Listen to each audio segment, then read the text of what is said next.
casa, Las Sofistas.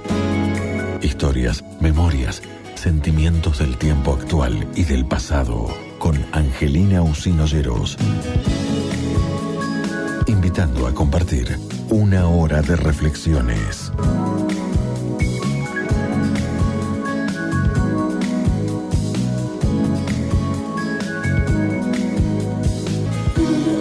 ¿Existe una crisis en el valor de la palabra? La pregunta formulada por Conrado Yacenza se extiende al discurso político y al de la vida en general. Pienso en el alcance de la misma.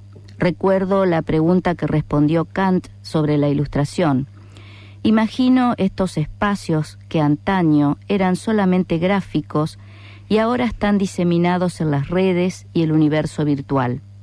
El filósofo respondió sobre el valor de la emancipación y el significado ético, político de la autonomía.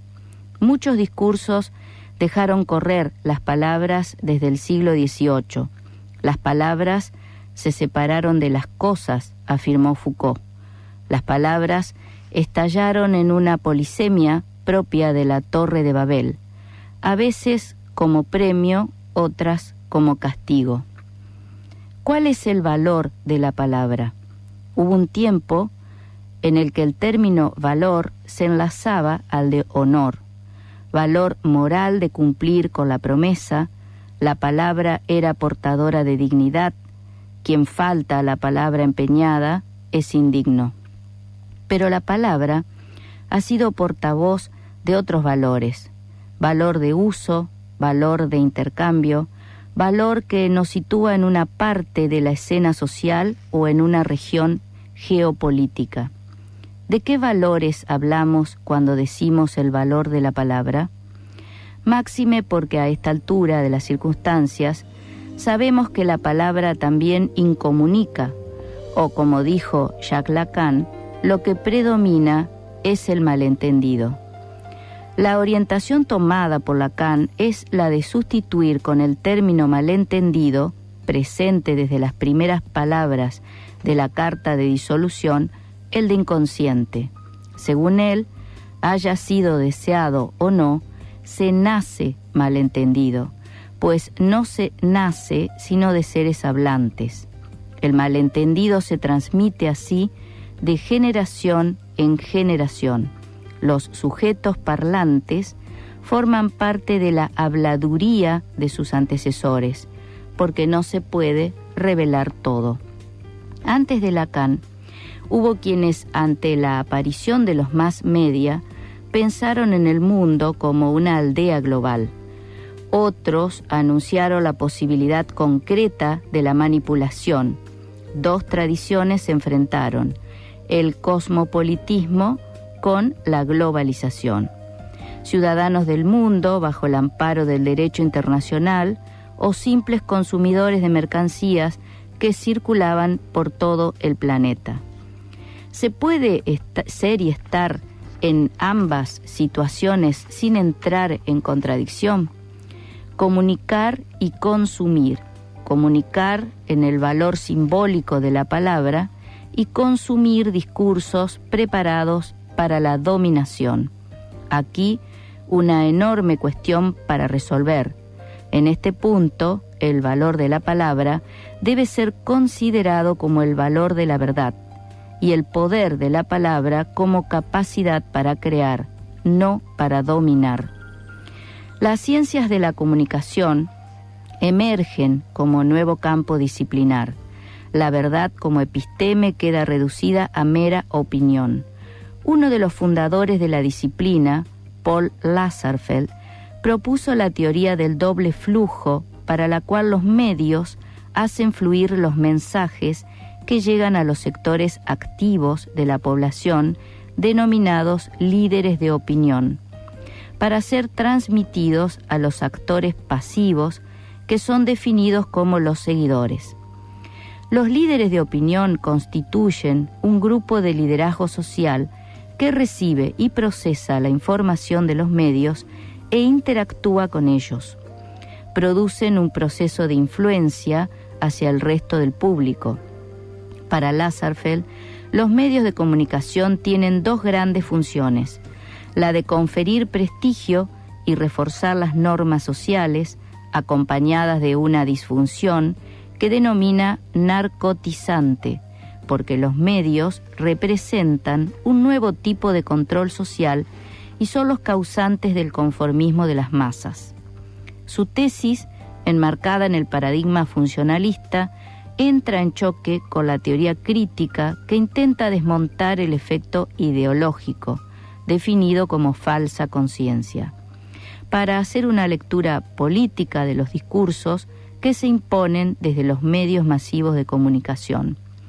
De la tradición crítica es heredera la categoría de Habermas de acción comunicativa, para la que el discurso es una forma especial de comunicación, la que por medio de la argumentación se determina lo que es verdadero.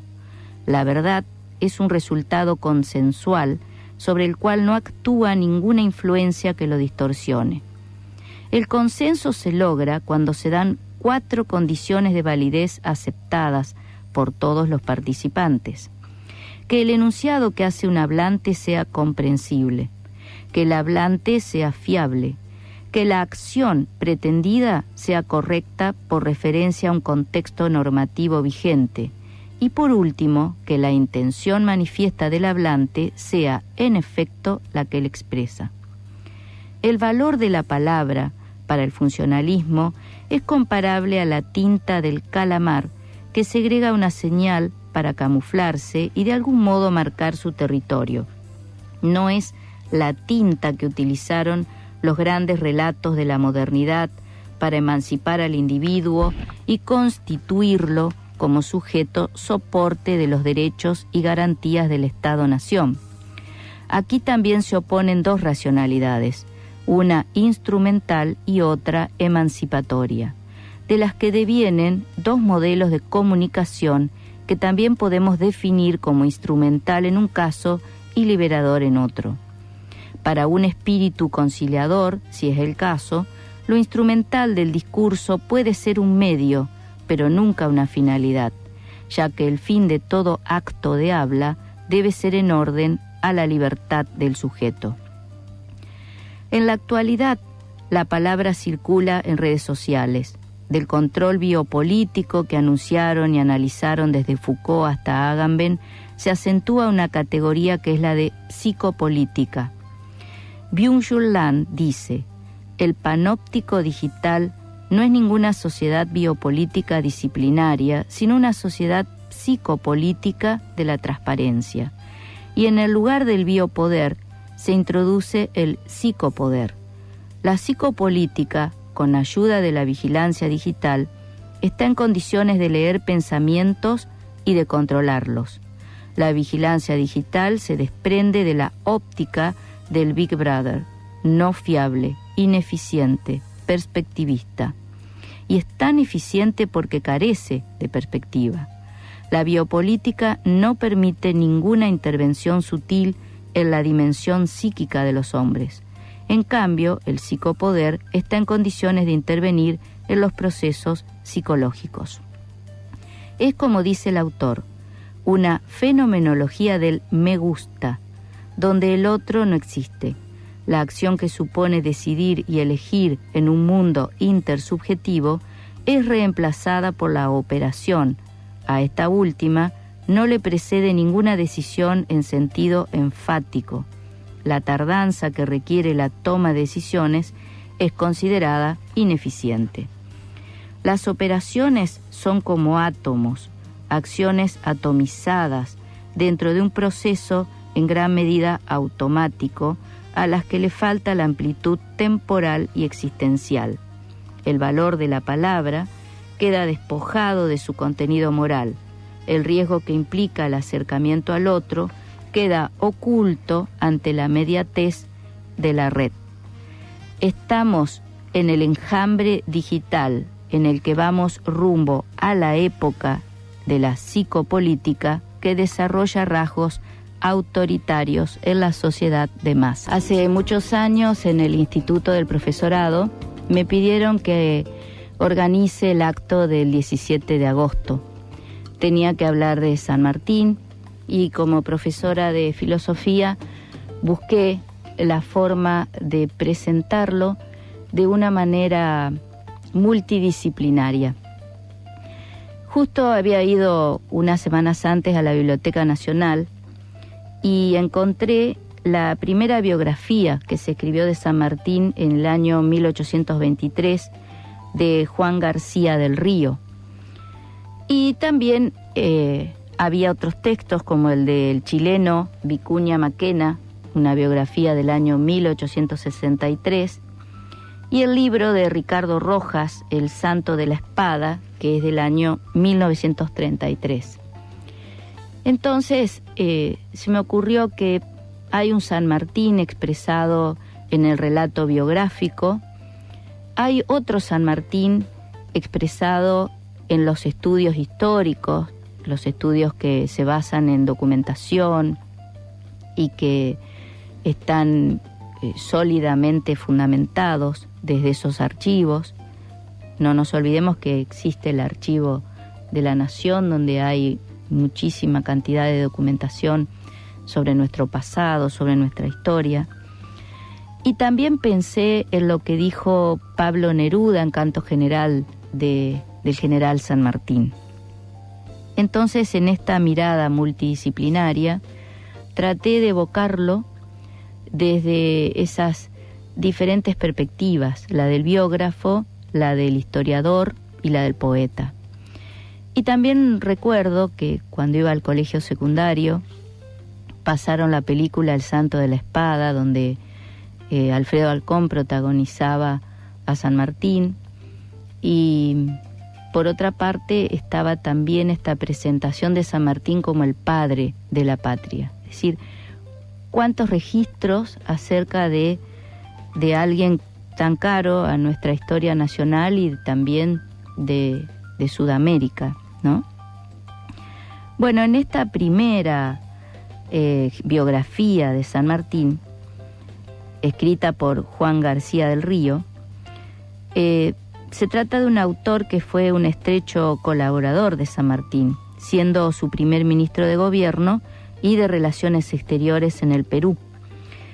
Escribe esta protobiografía solo meses después de la entrevista de Guayaquil, con la intención de defenderlo frente a los ataques insidiosos de los que había sido víctima a través de un panfleto difundido en Londres que afectaba su honorabilidad. La primera biografía formal y más completa, como decía al comienzo, es la del chileno Vicuña Maquena, que se publicó en Santiago de Chile en 1863. Los 3 volúmenes de la obra de Bartolomé Mitre, que aparecen en 1887, 88 y 90, mantienen el mismo molde que fija García del Río en cuanto a los valores sanmartinianos, los cuales se afirman en las obras posteriores. Recién comentábamos la de Ricardo Rojas, El Santo de la Espada. Lo importante de este breve trabajo de García del Río es que además de ser el primero sobre la vida de San Martín, encontramos todos los elementos del supuesto mito. Es un contemporáneo que escribe sin ninguna intencionalidad política o histórica. Lo hizo animado por la pasión de defender a su amigo, lo presenta tal cual fue ante sus ojos. Es así como dice que su imaginación no conoce obstáculos ni tampoco límites en su extensión, y que su genio, el genio de San Martín, tiene una actividad devoradora que le hacía ser minucioso en el desempeño de sus deberes, vigilante con sus subalternos, prudente, modesto, parco, afable en la sociedad y aún en el mando, severo con sus tropas, jovial con sus amigos, hombre de mundo y sin embargo muy sensible a los tiros de la maledicencia. Hasta la calumnia y la odiosidad que siempre se ceban en el mérito sobresaliente y que tanto se han esforzado en denigrarle, se han visto obligados a respetarle en su integridad y a confesar que jamás se acercó al corazón de San Martín un sentimiento interesado. Era aquella demasiado notoria y demasiado relevante en cuanto a prueba que siempre dio de desprendimiento para que nadie se atreviera a tildarse a este respecto. La primera edición de esta obra fue publicada en Londres en 1823, una segunda edición en París en 1844 y la tercera recién en Buenos Aires en 1854. Al cumplirse el centenario de la muerte de San Martín en 1950, la Biblioteca Nacional, como homenaje, reeditó este trabajo, del cual poseía solo 2 ejemplares, en razón de que ya eran muy difíciles de encontrar. Lo publicó respetando la grafía original y con un prólogo de Raúl Quintana que también se reproduce en esta edición y en el que se bosqueja la personalidad del autor. Muy pocos saben en nuestro país que el primer biógrafo de San Martín fue un colombiano, Juan García del Río, quien escribió en su defensa en momentos que en su propia patria era motivo de la crítica y de la incomprensión. Estaba pensando, ¿no?, mientras releo esto, que las 2 primeras biografías de San Martín las escribe un colombiano y un chileno. Y otro chileno, Pablo Neruda, en Canto General, le dedica un poema extenso, precioso, a mi modo de ver. No sé si se puede decir que la poesía es preciosa, pero para mí sí. Y Neruda dice: anduvo San Martín tanto y de sitio en sitio, que descarté tu traje, tus espuelas. Sabía que alguna vez, andando los caminos hechos para volver, en los finales de cordillera, en la pureza de la intemperie que de ti heredamos, nos íbamos a ver de un día a otro. Cuesta diferenciar entre los nudos de ceibo, entre raíces, entre senderos señalar tu rostro, entre los pájaros distinguir tu mirada, encontrar en el aire tu existencia. Eres la tierra que nos diste, un ramo de cedrón que golpea con su aroma, que no sabemos dónde está, de dónde llega su olor de patria a las praderas. Te galopamos, San Martín. Salimos amaneciendo a recorrer tu cuerpo, respiramos hectáreas de tu sombra, hacemos fuego sobre tu estatura. Eres extenso entre todos los héroes. Otros fueron de mesa en mesa, de encrucijada en torbellino. Tú fuiste construido de confines y empezamos a ver tu geografía, tu planicie final, tu territorio. Mientras mayor el tiempo disemina como agua eterna los terrones del rencor, los afilados hallazgos de la hoguera, más terreno comprendes, más semillas de tu tranquilidad pueblan los cerros, más extensión das a la primavera. El hombre que construye es luego el humo de lo que construyó. Nadie renace de su propio brasero consumido, de su disminución y su existencia. Cayó cuando no tuvo más que polvo. Tú abarcaste en la muerte más espacio. Tu muerte fue un silencio de granero. Pasó la vida tuya y otras vidas. Se abrieron puertas, se elevaron muros y la espiga salió a ser derramada. San Martín, otros capitanes fulguran más que tú. Llevan bordados sus pámpanos de sal fosforescente. Otros hablan aún como cascadas, pero no hay uno como tú, vestido de tierra y soledad, de nieve y trébol.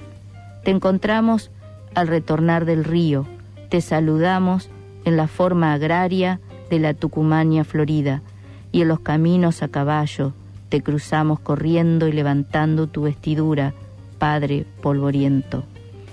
Hoy el sol y la luna, el viento grande, maduran tu linaje, tu sencilla composición. Tu verdad era verdad de tierra, arenoso amasijo, estable como el pan, lámina fresca de greda y cereales, pampa pura. Y así eres hasta hoy, luna y galope, estación de soldados, intemperie, por donde vamos otra vez guerreando, carainando entre pueblos y llanuras, estableciendo tu verdad terrestre, esparciendo tu germen espacioso, aventando las páginas del trigo. Así sea, y que no nos acompañe la paz hasta que entremos después de los combates a tu cuerpo y duerma la medida que tuvimos es tu extensión de paz germinadora. Las Sofistas, lunes, miércoles y viernes al mediodía. Historias de mujeres y mujeres de la historia, con Angelina Usín Olleros e invitados. Las Sofistas, escúchanos por Radio de la Plaza 94.7 y por la web www.radiodelaplaza.com.ar. Escuchábamos a la cantante brasileña Adriana Calcanotto en Marecía. Continuando con la historia de San Martín, hemos traído un relato de Hugo Chumbita acerca de esta posibilidad de la verdadera madre o la madre biológica de San Martín, Rosa Guarú. Rosa Guarú era la indiecita que tuvo un niño y la familia San Martín lo adoptó como propio. Pero ella siguió en la casa cuidándolo, criándolo, hasta que se fueron a Buenos Aires. El niño tenía entonces unos 3 años y le prometieron que iban a venir a llevarla a ella, pero no aparecieron más. Rosa Guarú los esperó toda la vida. Cuando atacaron y quemaron Yapeyú, ella se fue a la isla brasilera, estuvo mucho tiempo allá y volvió. Levantó un ranchito por Aguapé y mantenía la esperanza de que volvieran. Le tenía un gran apego a José Francisco. Ella nunca se casó, aunque tuvo otros hijos. Siempre preguntaba por San Martín. Cuando era jefe de los granaderos, le regaló una medalla que ella conservó siempre y al morir, ya muy viejita, la enterraron con ese recuerdo del que era inseparable. Esto es lo que los tatarabuelos de María Elena Báez relataron a sus hijos y nietos, y ellos a su vez transmitieron a los bisnietos y a ella. Los pobladores antiguos de Yapeyú, y especialmente las mujeres más añosas, como Zoila Daniel, Elisa Coronel y Yuntina Ferreira, conocen la historia, aunque la cuentan con muchas reservas, solo si se les pregunta. Lo único que admite la versión oficial es que Rosa Guarú fue la niñera del Libertador, y los yapeyuanos guardaron el secreto de que era su verdadera madre, es decir, su madre biológica. Por la banda oriental del Uruguay, según el historiador uruguayo Washington Reyes Abadie, los relatos orales preservaron también la memoria de la madre guaraní del Libertador, que fueron la punta del ovillo de esta investigación. Don Antonio Emilio Castelo, autor de una completa historia de su provincia, que tiene ya varias ediciones, y el lingüista guaraní Víctor Cejas, nos confirmaron que la misma tradición subsistía en Corrientes, donde el nombre y la imagen de Rosa Guarú ha mantenido una entrañable vigencia. Una crónica publicada por Pedro Mesa Toledo, antaño maestro de escuela en Yapeyú, narra que en la época de la Guerra del Paraguay, Rosa Guarú preguntó por la suerte del general San Martín a uno de los oficiales que venía del frente. Cuando éste le informó que había muerto en Francia en 1850, las lágrimas corrieron por el rostro ajado de la anciana. Ella sobrevivió unos 30 años a su hijo. El cura Eduardo Maldonado, en la cuna del héroe en 1920, consigna que falleció en Aguapé, a 2 leguas de Yapeyú, hacia 1880. Don Pedro Ordenavía, jefe de correos de Yapeyú, recopiló, entre otros testimonios, los recuerdos de los colonos franceses que vinieron a establecerse en la zona y conocieron personalmente a Rosa Guarú alrededor de 1860. Lorenzo Parodi, un agrónomo de renombre de la Universidad de Buenos Aires, que reveló la flora del lugar, describió en la revista Darwiniana en 1943 el Ficus sarmartinianus, el higuerón bajo el cual la joven misionera amamantaba al niño, e incluyó las referencias de Ordenavía de que había vivido hasta los 112 años. Ello no sorprende a nadie en estos pagos, donde se recuerda a numerosos longevos, más que centenarios. El viejo higuerón cayó en 1986 y hoy se yergue en el mismo lugar un airoso retoño que los vecinos veneran como a su predecesor. Pocos metros más allá, ante el espléndido escenario de la barranca que se empina sobre el río Uruguay, el templete construido en 1938 por el Gobierno Nacional protege los muros de piedra que quedaron de la Casa de la Gobernación. Hace 1 siglo y medio, Rosa Guarú fue traída desde Aguapé para atestiguar que estas ruinas correspondían al hogar de los San Martín. En el recinto del templete, custodiado permanentemente por un granadero en uniforme de gala, una urna de metal dorado guarda sendas cajas con los restos de Juan de San Martín y Gregoria Matorras, que fueron trasladados de España a Buenos Aires en 1948 y enviados desde La Recoleta a Yapeyú en 1998. Doña María Elena Báez nos habla con emoción, como si hubiera sido ayer, de los 300 soldados misioneros, 13 de ellos yapeyuanos, llevados por pedido de San Martín para integrar el regimiento de granaderos, uno de los cuales fue Juan Bautista Cabral. El 6 de mayo de 1813, con una nota firmada por 4 de aquellos hombres, Matías Abucú, Miguel Aibí, Andrés Huellaré y Juan de Dios Avalla, se presentaban ante San Martín expresando la felicidad y el honor de conocerlo y saber que es nuestro paisano. Y agregaban que somos verdaderos americanos con solo la diferencia de ser de otro idioma. Los yapeyuanos están orgullosos de estos soldados que acompañaron al gran capitán en sus combates a lo largo del continente, y la tradición evoca con pena que solo volvieron 6. Pero aún más que los bravos tapes que regaron su sangre por la libertad americana, la heroína yapeyuana es Rosa Guarú, la humilde niñera del Libertador, cuyo secreto es ser también su madre. Una historia que coincide perfectamente con la otra vertiente de memorias que hemos documentado sobre las andanzas por el río Uruguay y por Yapeyú alrededor de 1778. De aquel marino y conquistador español que fue don Diego de Alvear y Ponce de León. La autora de la estupenda cantata Pepe Pancho, la poetisa santafesina Elena Ciró, alude a Rosa Guarú cuando se refiere al niño con 2 madres. Viejos grabados retratan sus rasgos bellos y su piel bronceada, con vestido largo pero descalza, porque ella nunca admitió que le calzaran zapatos.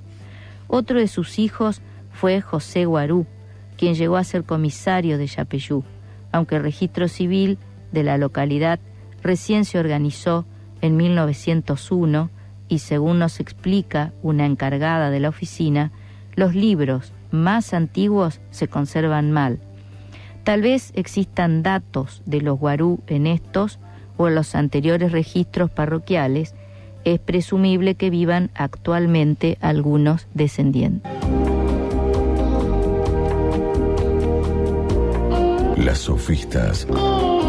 Historias de mujeres y mujeres de la historia para pensar y debatir ideas, acontecimientos, emociones. Las sofistas, con la conducción de Angelina Usino Lleros.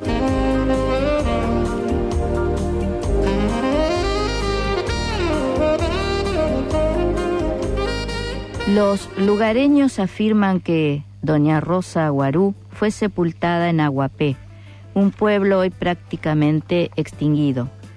Tanto el actual interventor del municipio, Pascual Rotela, como el ex intendente de Yapeyú, Pedro Norberto Zulpo, comparten esta certeza. Si bien el punto exacto donde estaría enterrada es motivo de controversia, don Francisco Zampayo, que alterna sus ocupaciones de granadero con la vocación de verseador, sostiene que se halla en el antiquísimo camposanto que está dentro de su predio. Cuando acudimos a su casa, un hermoso rancho típico de la región, nos relata que él compró las 15 hectáreas que posee a Petrona Suárez, en cuya estancia fue peón muchos años. Doña Petrona le mandaba mantener limpio de maleza el campo desde la tumba de Rosa Guarú, que Sampayo ubica en una esquina del cementerio. El problema es que, como pudimos comprobar, se han superpuesto los sepulcros de la época de las misiones con los de posteriores etapas del poblamiento. Muchas cruces y túmulos han sido removidos.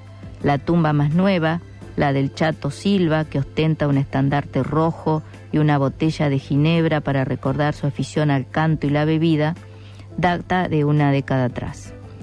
Sampayo se mantiene vigilante con su escopeta cargada para ahuyentar a los merodeadores. Sabe que a veces en las horas del sueño practican allí ciertos trabajos ceremoniales los espiritistas del culto Umbanda, que han extendido su influencia desde el vecino Brasil. Recorriendo las inmediaciones, Sampayo y Sulpo nos hablan de periódicos hallazgos arqueológicos que han nutrido los museos de la región y sus propias colecciones caseras, vasijas y otras cerámicas guaraníes, tallas jesuíticas en madera, en piedra, boleadoras, hachas paleolíticas y puntas de flechas, monedas, estribos, nazarenas, piezas metálicas de los asperos de los ejércitos indígenas y criollos que libraron incontables batallas en las tierras rojas misioneras. Por ahí resuenan todavía, dice Hugo Chumbita, los ecos de las legendarias hazañas de Andresito Huacurarí, el ahijado de Artigas. Y cada tanto aparecen buscadores de tesoros munidos de planos, documentos e instrumentos de detección, alentando la esperanza de dar con las fabulosas riquezas que habrían ocultado los jesuitas antes de marcharse expulsados de la región en el año 1767. Llegamos a visitar también, en el centro de lo que antes fuera el poblado principal de Aguapé, otro cementerio abandonado, donde podría estar la tumba de Rosa Guarú. Ahora es parte del lote de Tatita Romero, uno de los pocos paisanos que se empeñan en permanecer en aquellos parajes. Algunos objetos preciosos permitirían verificar cuáles son los restos de la finada, el trofeo del que jamás se separó y con el que fue sepultada, que según algunos sería un relicario, con la imagen o cabellos del niño, y según otras versiones una cruz de oro u otra con decoración semejante, que después de la batalla de San Lorenzo el libertador le obsequió en mano o le envió con un edecán. Hasta aquí llega nuestra exploración, dice Chumbita. La búsqueda debería proseguirla un equipo idóneo de historiadores, antropólogos y arqueólogos que cuenten con el respaldo legal y los recursos tecnológicos necesarios. Cercados por la crisis de la economía tradicional que ha devastado y despoblado gran parte de la región, los yapeyuanos subsisten principalmente del magro empleo público en algunos destacamentos y oficinas estatales. El turismo es una débil ilusión, pues los viajeros que van a las cataratas o a Buenos Aires pasan de largo o se detienen fugazmente en el lugar. Pero don Norberto Sulpo y la licenciada María Isabel Argias de Revés nos hablan de los proyectos que han impulsado para rescatar el fantástico patrimonio arqueológico yacente bajo la tierra, en los túneles de la parroquia jesuítica, en los cementerios y en otros centros que deben ser localizados, reconstruyendo el plan originario del asentamiento misional. Doña María Elena afirma que este país ha sido ingrato con el Libertador, a quien echaron 2 veces al destierro y que solo podrá salir adelante cuando hagamos un verdadero acto de contrición por los agravios que le infligieron. Como Rosa Guarú, ellos llevan también mucho tiempo esperando. En el año del sesquicentenario sanmartiniano sería oportuno, decía Chumbita, que ocurriera algo nuevo en Yapeyú. Quizá la gente de este país vuelva sus ojos hacia aquel luminoso rincón fronterizo que contiene, entre sus tesoros escondidos, un símbolo de nuestros orígenes. Quizás lo rescatemos del olvido y la lejanía. Quizás resolvamos los enigmas y podamos completar esta historia y nuestro país se compadezca del paciente destino y la espera interminable de Rosa Guarú. Así termina este artículo que escribió Hugo Chumbita hace unos años, donde él presentó un pedido de estudio de ADN para resolver esta polémica existente en torno a la filiación de San Martín. Lo cierto es que nuestra historia hay que contarla en plural, son historias incluso sobre un mismo momento, sobre un mismo personaje, sobre un mismo acontecimiento del pasado. Hay tantas visiones, hay tantos datos, tantos testigos.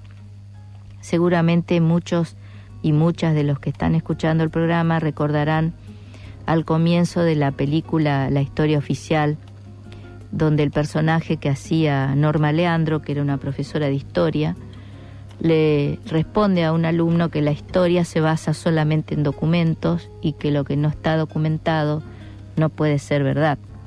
Sin embargo, la historia después demostró que hay muchos acontecimientos y hechos que han acontecido, pero se han borrado, se han ocultado, se han destruido, y por eso a veces es tan difícil encontrar la verdad de ese pretérito, de ese momento de nuestro pasado. Juan Pablo Enríquez nos envía esta frase de San Martín que la vamos a compartir con todos y todas ustedes. San Martín dijo: los ricos y los terratenientes se niegan a luchar, no quieren mandar a sus hijos a la batalla. Me dicen que enviarán 3 sirvientes por cada hijo solo para no tener que pagar las multas. Dicen que a ellos no les importa seguir siendo una colonia. Sus hijos quedan en sus casas, gordos y cómodos. Un día se sabrá que esta patria fue liberada por los pobres y los hijos de los pobres y los negros que ya no volverán a ser esclavos de nadie.